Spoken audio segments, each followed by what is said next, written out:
మహబూబాబాద్ జిల్లా నర్సింహులపేట మండలం పెద్దనాగారం స్టేజ్ పరిధిలో ఒక మహిళా రైతుకు తీరని వేదన మిగిలింది.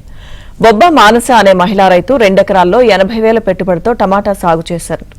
ధరలు బాగుంటాయని ఆశించిన తీరా కోత సమయానికి గిట్టుబాటు ధర లేకపోవడంతో ఆవేదన చెందుతోంది. కనీసం కూలీల ఖర్చులు కూడా వచ్చేలా లేకపోవడంతో పంటను అలానే వదిలేశారు. నష్టపోయిన తమను ప్రభుత్వం ఆదుకోవాలని కోరుతున్నారు.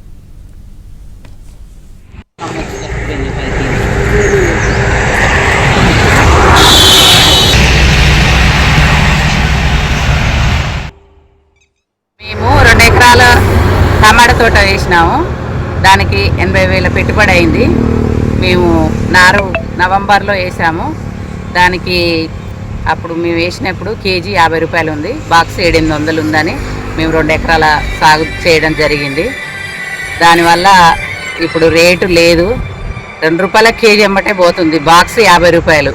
దానివల్ల చాలా నష్టపోయాం కాబట్టి మేము అసలు ఇక తెంపట్లేము.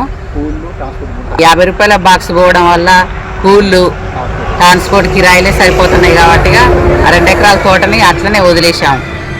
తోటలో విపరీతమైన కాయ ఉన్నది కాబట్టి మమ్మల్ని ప్రభుత్వం ఆదుకోవాలని కోరుకుంటున్నాం.